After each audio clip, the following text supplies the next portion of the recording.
Hey guys, welcome back. Hope somebody Let's Talk. Today is chapter 15 of Jesus' life story. And it reads, The Parable of the Lost Sheep. Then all the tax collectors and the sinners drew near to him to hear him. And the Pharisees and scribes murmured, saying, This man receives sinners and eats with them. So he spoke to the parable of them, saying, What man of you having 100 sheep, if he loses one of many, does not leave the 99 to the wilderness and go after the one which is lost until it finds it? And when he has found it, he lays on it on his shoulders, rejoicing. And when he comes home, he calls together his friends and neighbors, saying to them, Rejoice with me, for I have found my sheep which was lost. I say to you, like otherwise, there will be more joy in heaven over one sinner who repents over 99 just persons who needs no repentance. A parable of the lost coin. Or what woman, having 10 silver coins, if she loses one coin, does not light a lamp, sweep house, and seek diligently until she finds it?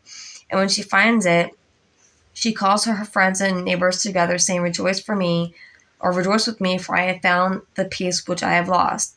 Likewise, I say to you, there is joy in the presence of an angels of God over the sinner who repents. The parable of the lost son. Then he said, A certain man has 2 sons.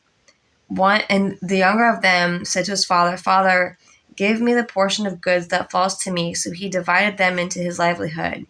And not many days after, the younger son gathered all together, journeyed to a far country, and there was waste on his possessions and prodigal living.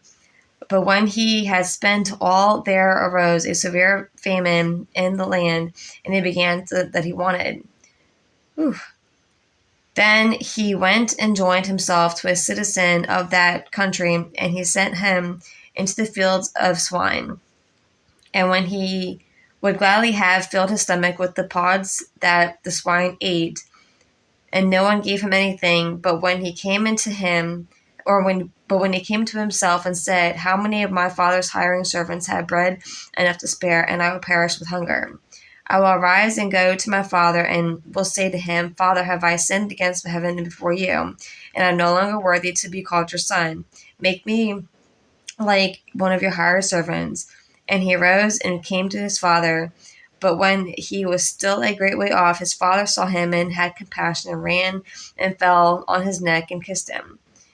And the son said to him, Father, I have sinned against heaven and in your sight, and I am no longer worthy to be called your son. But the father said to his son, Servants, bring out your best robe and put on him, and put a ring on his hand and sandals on his feet, and bring the fattened cow here and killed it, and let us eat and be merry. For this is my son, was dead and alive again. He was lost and now is found. He began to be merry.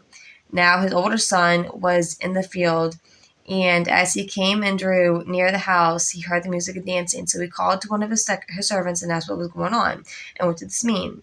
And he said to him, Your brother has come in, because he has received him safe and sound. Your father has killed the fat calf. But he was angry and would not go into. Therefore his father came out and pleaded with him. So he answered and said to him, his father, Lo, these many years I have been serving you. I never transgressed your commandment at any time, and yet I never gave me a young goat that I might make merry with my friends. But as soon as this son of yours, who has devoured your livelihood and heralds, he killed the fat calf for him. And he said to him, Son, you are always with me, and all of that I have is yours. And it was right that he should marry and be glad, for your brother is dead and is alive again, and was lost and now is found. That's chapter 15. Alrighty then. Join me same time, same place tomorrow for chapter 16. YouTube, Spotify, and iHeartRadio, 3 p.m. Hope 70 Let's Talk. Love y'all. Mwah.